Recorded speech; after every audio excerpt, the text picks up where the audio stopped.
Hello viewers, welcome back to my channel. Class 7 की हम NCERTs कर रहे थे और उसमें हमारा एक ज्योग्राफी का चैप्टर चल रहा था। चैप्टर नंबर 4, एयर, यानी वायु के बारे में हम बात कर रहे थे। इसमें कॉम्पोजिशन ऑफ एटमॉस्फेयर हमने कवर कर लिया था। इसमें ये एटमॉस्फेयर में जो डिफरेंट कैसे कॉम्बिनेशन है, नाइट्रोजन ऑक्सीजन का परसेंटेज ज़्यादा है, बाकी सारी गैसेस का परसेंटेज कम है।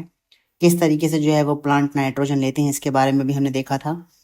हमने जो था ये समझा था कि ऑक्सीजन हमारा दो most second most plentiful gas है, उसके बारे में भी नहीं समझा था।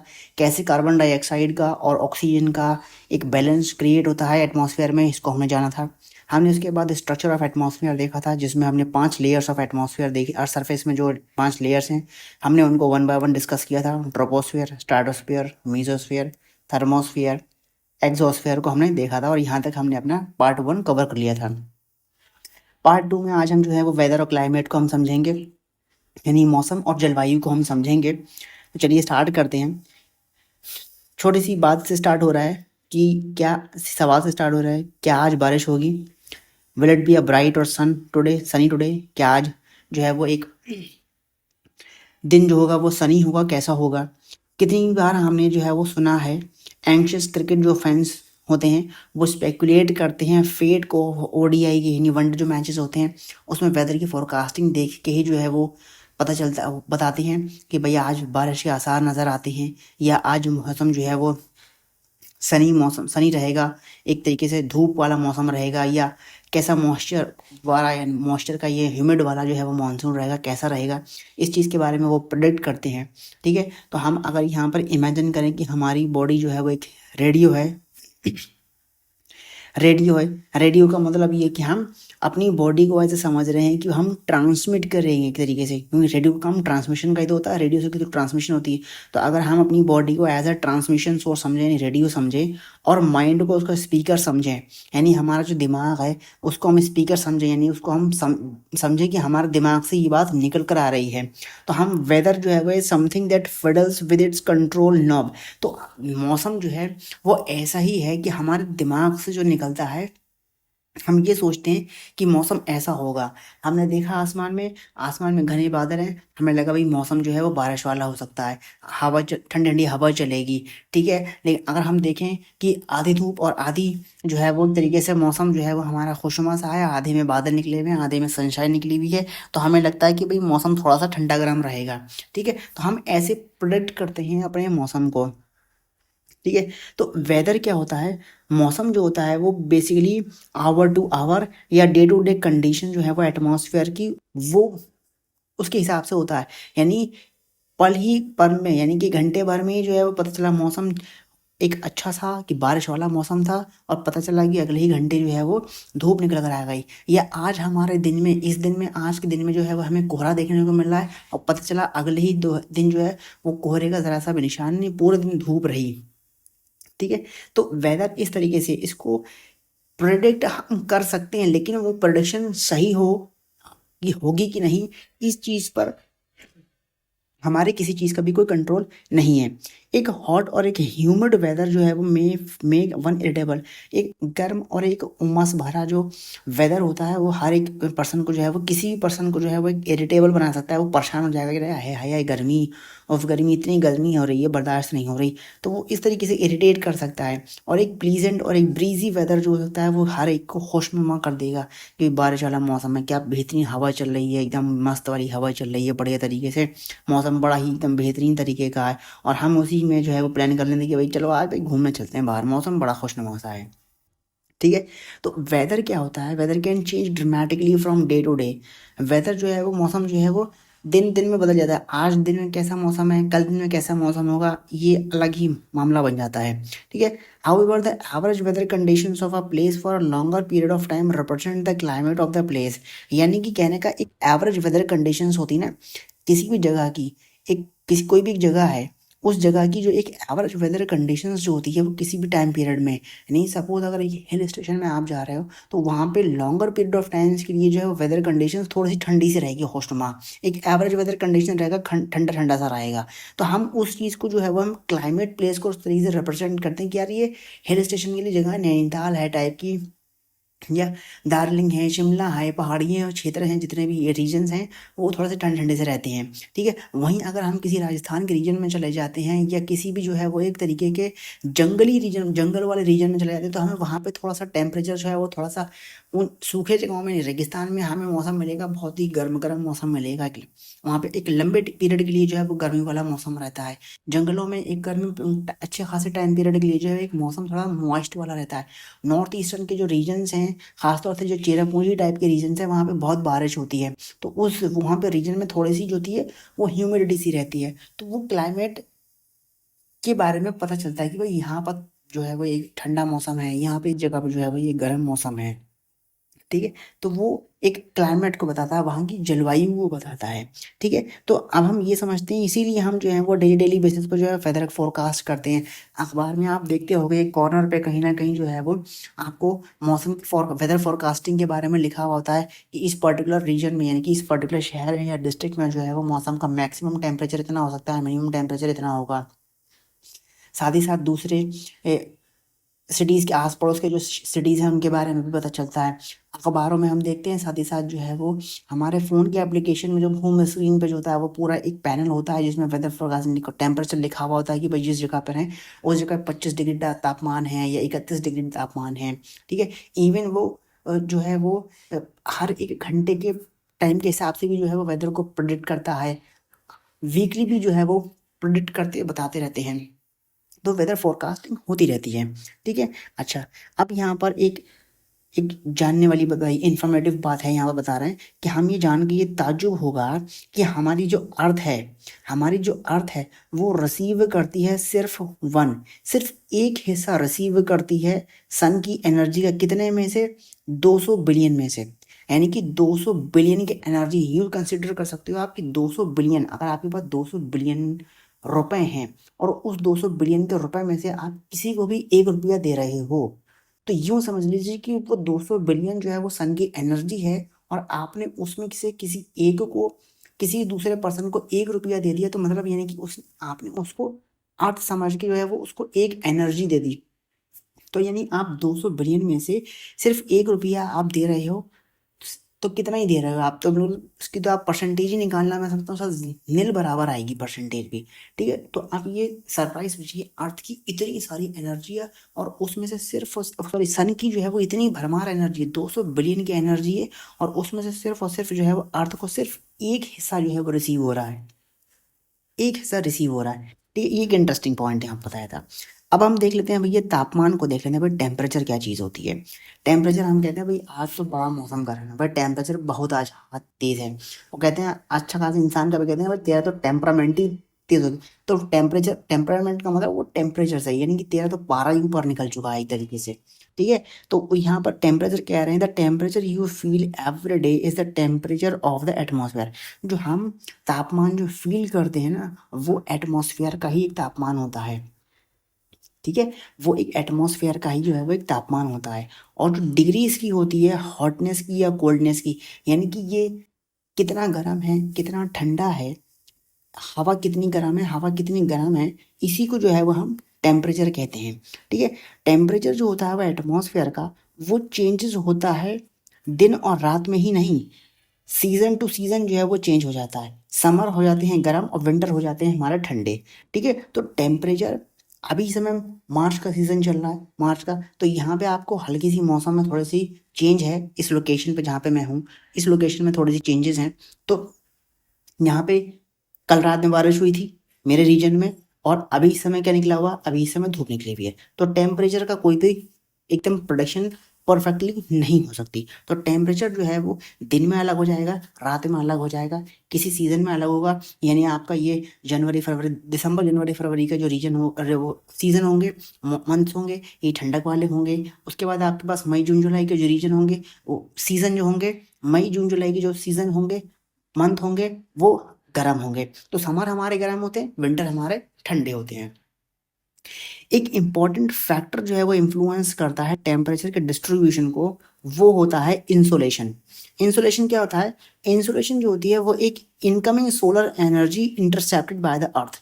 इंसुलेशन को क्या होता है, इनसे देखिए, इंसुलेशन बेसिकली एक, ये कहते हैं कि इंसुलेशन में जहाँ पे सन की जो रेज होती हैं जिस पर्टिकुलर रीजन पर जब वो पड़ती हैं तो वो वहाँ की रीजन को जो है वो इन्फ्लुएंस करता है। सपोज ये मान के चलिए हमने विंटर सोलिस्टिस और समर सोलिस्टिस पढ़े थे, ठीक है, हमारे इंडिया में जो होते हैं। तो उसमें समर सोलिस्टिस में सन जो होता है वो ठीक हमारे इक्वेटर के ऊपर होता है, यानी कि इंडिया के ठीक ऊपर होता है। तो इंडिया में उस टाइम पे गर्मी होती है, ठीक है। लेकिन अगर विंटर सोलिस्टिस होता है तो उस समय सूरज जो होता है वो थोड़ा सा टिल्ट होके वो हमारा वहाँ वो उसकी जो डायरेक्शन होती है उसमें उस टाइम पे, यानी विंटर सोलिस्टिस में जो सन की जो रेज होती हैं वो पड़ती हैं बेसिकली ट्रॉपिक ऑफ कैप्रिकॉर्न पे। तो ट्रॉपिक ऑफ कैप्रिकॉर्न पे जब पड़ती हैं तो उससे हमारे अर्थ पर, उससे हमारे इंडिया पर जो है वो हीट थोड़ी सी कम आती है, जिस वजह से हमारे यहाँ ठंडक हो जाती है। तो वो एक फैक्टर होता है, नहीं जिस जगह पे सन की रेज पड़ रही होती हैं, जिस जगह पे सन की रेज पड़ रही होती है वहाँ पे गर्मी ज़्यादा होती है और वही जो है वो टेम्परेचर को डिस्ट्रीब्यूट करना होता है, वहीं से टेम्परेचर जो है वो डिस्ट्रीब्यूट होता है, ठीक है। तो ये कह रहे हैं कि the amount of insulation decreases from the equator towards the pole, यानी जो इंसुलेशन का जो अमाउंट होता है वो डिक्रीज हो जाता है फ्रॉम इक्वेटर से पोल पे, यानी इक्वेटर पर सबसे ज़्यादा गर्मी होती है। वहीं अगर हम पोल्स पे देखें, नॉर्थ और साउथ पोल्स को देखें, तो वहाँ पर गर्मी नहीं होगी, वहाँ पर ठंडक होगी।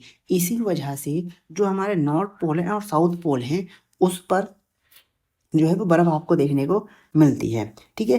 Therefore the temperature decreases in the same manner, और इसी तरीके से टेम्परेचर जो है वो डिक्रीज करता है, यानी जहाँ पर सन की रेज पड़ रही होंगी वो गर्म इलाका होगा, और जहाँ पर सन की रेज कम पड़ रही होगी वो और थोड़ा सा ठंडा इलाका होगा, normally comparative to the equatorial region, ठीक है। अब यहाँ पर ये समझेंगे, अब हमें यही समझ में पड़ेगा, यही बात हमें यहाँ पर समझ में आ जाती है कि हमारे पोल्स जो हैं वो स्नो से क्यों कवर्ड हैं। हमारे नॉर्थ और साउथ पोल जो हैं वो बर्फ़ से इसलिए ही घिरे हुए हैं क्योंकि वहाँ पर सन की रेज नहीं पहुँचती हैं, ठीक है। अच्छा, अगर अर्थ का टेम्परेचर जो है वो ज़्यादा ही हाई हो जाता है, यानी अर्थ पर ज़्यादा ही गर्मी हो जाती है, तो इससे क्या होगा, इससे बहुत ही गर्म तापमान बन जाएगा for some crops to grow, यानी कि फसलों को एक सफिशिएंट टेम्परेचर चाहिए होता है, ठीक है। अगर हद से ज़्यादा गर्मी उन्हें मिल जाए तो क्रॉप्स जो होंगी वो बर्बाद हो जाएंगी। इसीलिए जो है वो एक सफिशिएंट टेम्परेचर की रिक्वायरमेंट होती है। टेम्परेचर जो शहरों में होता है वो ज़्यादा हाई होता है then compare to the villages. Temperature, यानी शहरों में जो टेम्परेचर है वो गर्मी का टेम्परेचर ज़्यादा हो जाता है वहाँ पर, गाँव में इतना नहीं होता है। क्यों? क्योंकि यहाँ पर शहरों में जो होती हैं वो कंक्रीट की बिल्डिंग्स हैं, मेटल्स की इस्तेमाल होता है बिल्डिंग के कंस्ट्रक्शन में, और जो रोड पे जो एसफाल्ट्स होते हैं वो भी जो है वो दिन के टाइम में तपने लगते हैं। आप अभी इस समय किसी भी आप दोपहरी में चले जाए, भरी दोपहरी में आप 12-1 बजे की धूप में चले जाएँ और हाईवे पे जाके आप नंगे पैर खड़े हो जाएँ, आपके पैर जलने शुरू हो जाएंगे। क्यों? क्योंकि वो जो तारकोल होता है वो धूप की वजह से क्या होता है ना, ये आपको पता होगा कि ब्लैक जो चीज़ें होती हैं, जो भी मतलब ब्लैक कलर जो होता है वो हीट वो अब्जॉर्व करता है ज़्यादा से ज़्यादा, और हमारी सड़कें कैसी होती हैं, वो काली होती हैं। तो इसी वजह से जो होता है ये हीट को अब्जॉर्व कर लेती हैं। तो दिन के टाइम में जब हीट अब्जॉर्व हो जाएगी सड़कों में तो सड़कें गर्म हो जाएंगी। इवन एसफाल्ट की जो इवन आप जो कंक्रीट की जो टाइल्स बिछी हुई होती हैं सड़कों पे, आप उस पर भी खड़े हो जाएंगे तब भी आपको अच्छी खासी गर्मी महसूस होगी और आपके पाँव जलने लगेंगे। तो ये चीज़ कहा गया कि शहरों में जो होते हैं ना, ये कंक्रीट की बिल्डिंगें बनी हुई होती हैं, मेटल्स का इस्तेमाल होता है उनमें, और जो रोड होती हैं वो एस्फाल्ट की होती हैं ब्लैक कलर में ख़ास तौर पे, जिसकी वजह से जो है वो इतना गर्म हो जाती हैं। और रात के टाइम पे जो हीट होती है वो रिलीज होती है। अब रात के टाइम पे आप जाओगे, आप रात में हाईवे पे खड़े हो जाओ 12-1 बजे, तब आपको रोड जो होगी वो थोड़ी ठंडी महसूस होगी, क्योंकि हीट उसकी जो होगी वो रिलीज हो चुकी होगी, ठीक है। वैसे ही मामला है कि आप पानी को गर्म किया, जब तक वो गर्म गर्म है तो वो गर्म में खौलता हुआ है, लेकिन कुछ टाइम के लिए आप सब उसे छोड़ दोगे तो सारी उसकी हीट रिलीज हो जाएगी और पानी हो जाएगा ठंडा। नॉर्मल सी बात है वो इसमें, ठीक है। अब जैसे कि ये बात कही गई है कि यहाँ पर क्राउडेड हाई राइज बिल्डिंग्स हैं, बहुत ऊंची ऊंची और भीड़ भाड़ वाली बिल्डिंगें हैं, ठीक है। पल पल की दूरी पर जो है वो ऊंची ऊंची बिल्डिंग्स बनी हुई हैं, मेट्रो सिटीज़ में बहुत बेहतरीन तरीके से बिल्डिंगें बनी हुई हैं जो बाकी काफ़ी कंजेस्टेड हैं। तो इनमें क्या होता है, हीट जो होती है वो इनमें ट्रैप हो जाती है। सिटीज़ में जो थी वो हीट वो उन्हीं बिल्डिंगों के बीच में जो है वो ट्रैप हो जाती है, जिसकी वजह से वो हीट रिलीज नहीं हो पाती प्रॉपर तरीके से। तो इसीलिए जो है वो शहरों में जो है वो टेम्परेचर ज़्यादा गर्म हो जाता है। ठीक है, तो ये कंसेप्ट है बेसिकली। ठीक है, शहरों में ज़्यादा गर्मी हमें इसीलिए देखने को मिलती है। गाँव में क्या है, गाँव में जो है वो खुले मैदान हैं, हरी भरी घासें हैं, खुले खुले मैदान हैं, तो वहाँ पर इतनी गर्मी नहीं होती। वहाँ पे शाम के टाइम पे आप 4-5 बजे या 6 बजे भी आप देखोगे तो वहाँ पे अच्छी खासी ठंडक सी हो जाएगी, जबकि शहर में उमस बढ़ जाती है। ठीक है, तो ये बात आपको यहाँ पर समझ में आ गई होगी टेम्परेचर क्या चीज़ होती है। अब टेम्परेचर से जुड़ी हुई कुछ बातें यहाँ पर आई हैं कि एक स्टैंडर्ड यूनिट जो होती है वो टेम्परेचर को मेज़र करने की, उसे हम कहते हैं सेल्सियस। यानी हम टेम्परेचर जो है वो डिग्री सेल्सियस में मेज़र करते हैं, और डिग्री सेल्सियस को इन्वेंट करने वाले पर्सन का नाम था एंडर्स सेल्सियस। ठीक है, अच्छा, सेल्सियस का स्केल में ये कहना है कि वाटर का जो फ्रीजिंग पॉइंट होता है वो 0 डिग्री होता है। यानी 0 डिग्री पर अगर पहुंचे तो इसका मतलब ये है कि बर्फ़ जमने लगेगी, यानी पानी जमने लगेगा। और 100% पर 100 डिग्री पर जो है वो पानी एकदम बिल्कुल खौलता हुआ रहेगा, उबलता हुआ रहेगा, यानी कि इवेपोरेशन की एक सिचुएशन बन जाएगी धीरे धीरे। अगर 100 डिग्री पर पानी गर्म होता रहे तो कुछ टाइम बाद जो है वो पानी बिल्कुल इवेपोरेट हो जाएगा, खाली हो जाएगा आपका बर्तन। ठीक है, समझ में आ गया होगा।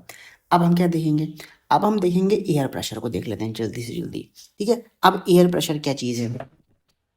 एयर प्रेशर में कहना है कि हमें सरप्राइज हुए जान के कि हमारी ऊपर एक प्रेशर पड़ता है एयर का, यानी जो हमारे आसपास सराउंडिंग्स में जो एयर है वो हम पर एक ग्रेट फोर्स लगाती है हमारी बॉडीज़ पर। हालांकि हम उसे फील नहीं करते, वो इसलिए क्योंकि एयर जो प्रेस करती है हमको चारों तरफ से, तो उसी के रिएक्शन में जो है वो एक काउंटर प्रेशर हमारी बॉडी लगाती है। यानी एयर हम पर प्रेशर लगा रही है तो हमारी बॉडी भी जो है वो एक काउंटर प्रेशर लगा रही है, जिसकी वजह से हमें वो फील नहीं होता कि एयर हम पर प्रेशर दे रही है। ठीक है, एयर प्रेशर को जो है वो डिफाइन करा गया है, a pressure exerted by the weight of the air on the earth surface.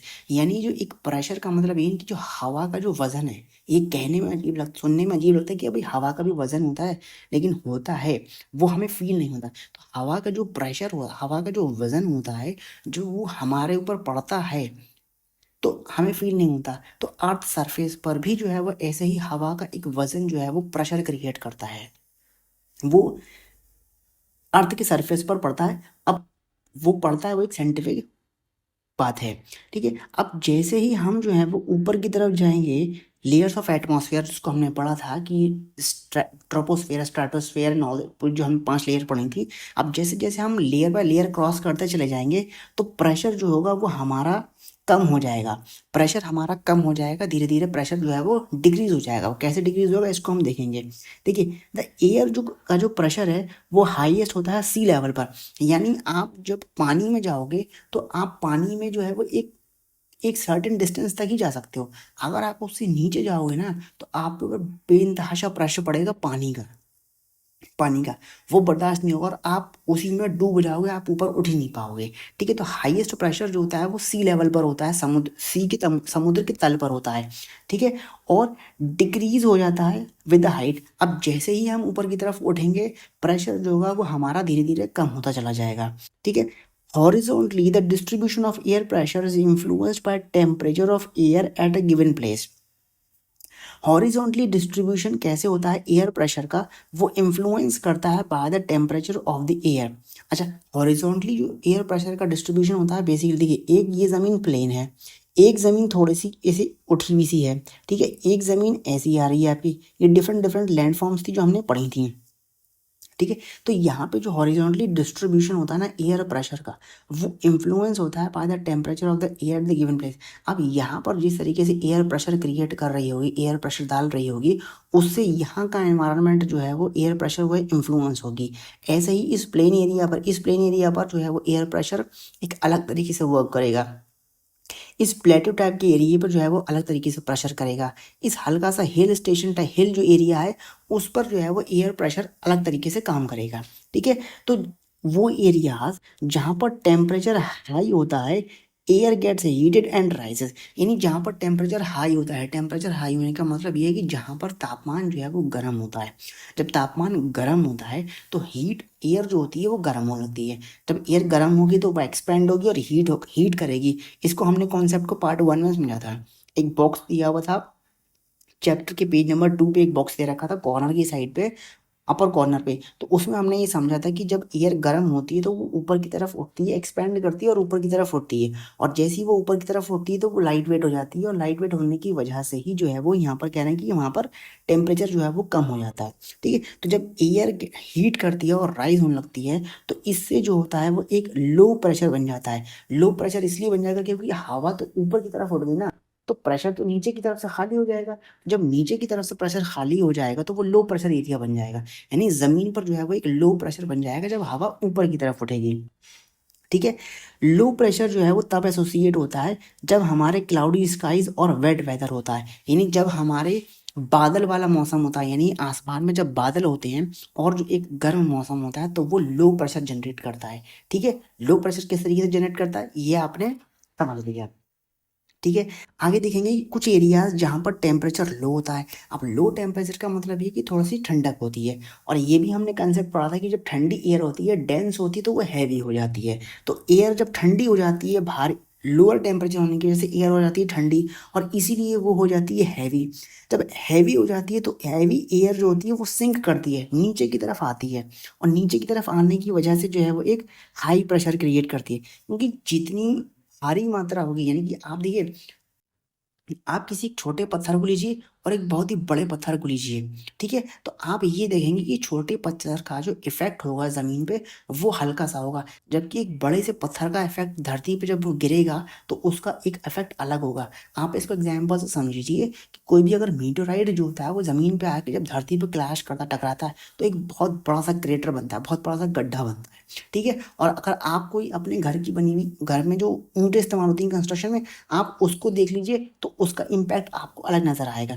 ठीक है, तो हम एयर के केस में अगर ये समझें कि जो भारी वाली हवा होगी वो नीचे की तरफ आएगी, और जब नीचे की तरफ आएगी जितनी भारी एयर होगी उतना ही वो हाई प्रेशर से वो नीचे की तरफ आएगी, तो इसीलिए जो है वो हाई प्रेशर क्रिएट करेगी ठंडी हवा। तो हाई प्रेशर जो होता है वो एसोसिएट होता है, वो करता है जब आसमान साफ होता है और सनी स्काइज होते हैं, यानी कि सनी स्काइज होने का मतलब ये है कि आसमान में सूरज नजर आता है। अब थोड़ा सा ये रिवर्स कंसेप्ट हो गया समझने के लिए। इसको इस तरीके से समझ सकते हैं कि जब सूरज की किरणें पड़ेंगी धरती के ऊपर तो धरती पे हीट जनरेट होगी। जब हीट जनरेट होगी, देखिए इसको हम समझ लेते हैं थोड़ा सा, मुझे यहाँ पे स्पेस नहीं है, मैं थोड़ा सा इसको यहाँ पर समझाने की कोशिश करता हूँ।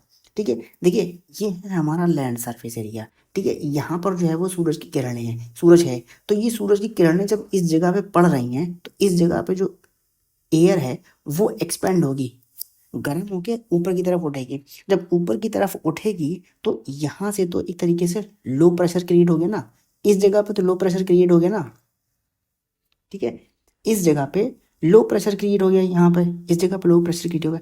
अब जो ऊपर ठंडी हवा पड़ी, क्योंकि जब ये ऊपर पहुंचेगी तो ठंडी भी तो हो जाएगी, नहीं हो जाएगी हवा, जब ऊपर पहुंचेगी तो एक्सपेंड करेगी। एक्सपेंड करने में अच्छी खासी चीज़ फैल जाती है। एक छोटे से बाउल में आप गर्म पानी रख लो और आप एक पूरे एक बड़े में तसले में जो है वो जो है पानी रख लो, तो जो बड़े से तसले में जो पानी होगा वो ज़्यादा जल्दी ठंडा होगा, और छोटी सी कटोरी में पानी होगा वो देर से ठंडा होगा। तो जब हवा ऊपर की तरफ जाएगी, गर्म हवा जब ऊपर की तरफ जाएगी तो वो एक्सपेंड होगी, और एक्सपेंड के बाद ठंडी होगी।